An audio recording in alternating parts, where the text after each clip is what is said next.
All right, let's get right into it. Every single time AI recognizes your face, suggests a song, or translates a sentence, it's speaking a secret language. And today, we're going to pull back that curtain and show you the mathematical engine that's literally powering our entire digital world.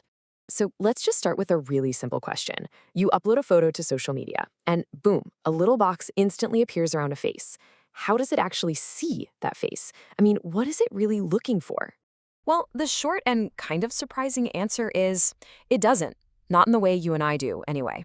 To a computer, a face isn't a collection of eyes, a nose, and a mouth. Nope, it's something else entirely. To a computer, that picture of a face is just this: a grid of numbers, a matrix. Every number just represents how bright a single pixel is. And that right there is the fundamental problem. How do you get from this cold, abstract grid of numbers to a real concept, like a face? This is where that secret language comes in. We're talking about linear algebra.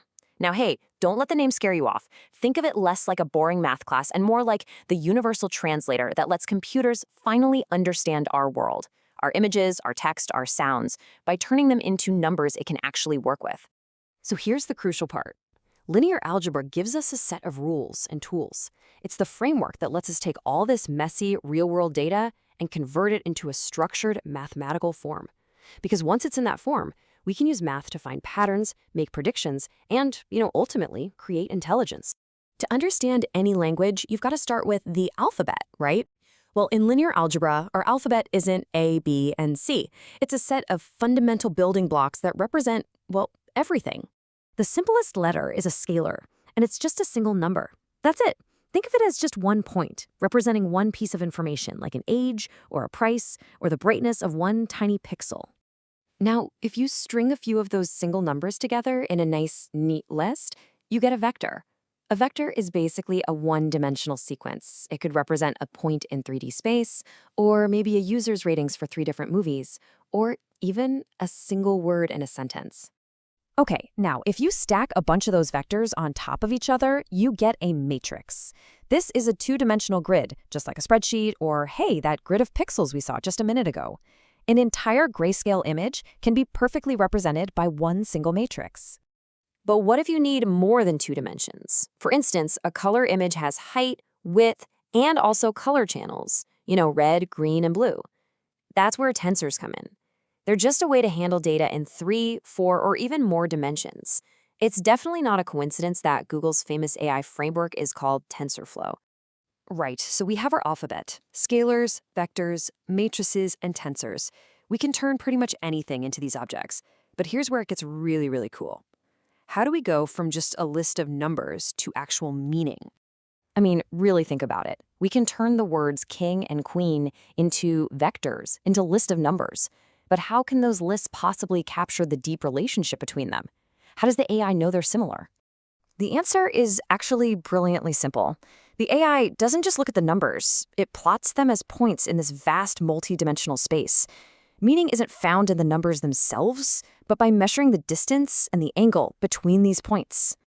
And there are 2 main ways to do this. Euclidean distance is basically like using a ruler. It measures the straight line distance between 2 points. It's great when the size of the numbers really matters. But for understanding meaning, we often use something called cosine similarity. It totally ignores the distance and just looks at the angle between the vectors. This measurement gives us a really simple score. If the score is close to 1, it means the vectors are pointing in a similar direction. They mean similar things like king and queen. If it's 0, they're at a right angle, which means they're totally unrelated. And if it's close to -1, they point in opposite directions, like hot and cold. Okay, this all makes sense in theory, but there's a huge real-world problem. I mean, modern AI models are trained on billions of data points. This creates matrices that are just unimaginably large. How on earth do you compute all of this efficiently? Yeah, trying to find patterns in a matrix with billions of rows and columns would be impossibly slow. And besides, most of that data is just noise anyway. We need a way to find the signal in all that noise, to compress the data down to only what's most important. And here's the magic trick, a technique called singular value decomposition, or SVD.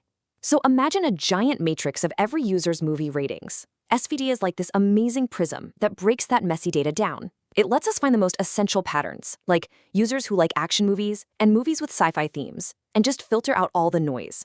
By keeping only the most important features, we get a much smaller, faster, and way more powerful representation of the original data. So we've translated our world into numbers. We know how to measure the meaning between them, and we even know how to shrink them down to their most essential parts. Now, let's put it all together inside the brain of an AI, the neural network. Deep down, at the very heart of almost every single neural network, from the simplest ones to the most advanced models like ChatGPT, is one core operation: matrix multiplication. It's how information flows through the network, it's how patterns are combined, and it's how decisions are made. It's the engine. And the crazy efficiency of this one operation is why GPUs, which can do billions of these calculations at once, are so critical to this whole AI revolution. So when you hear that an AI is learning, what's actually happening? Well, it's just the process of systematically adjusting the millions or billions of numbers inside these giant matrices over and over and over again, until the outputs of those matrix multiplications get closer and closer to the right answer. That's it. That is the learning process. You know, I think this quote from the source material just sums it up perfectly. Linear algebra is the complete pipeline. It takes raw data and gives it mathematical form. It takes computations and gives them an organized structure. And finally, it turns that structure into real, actionable intelligence. So, the next time your phone recognizes your face, just remember the silent, powerful language it's speaking, the language of vectors, matrices, and transformations. And that really leaves you with a final thought. If we can translate faces and words into this language, what else can we understand by translating our world into these numbers? What secrets are still waiting to be found?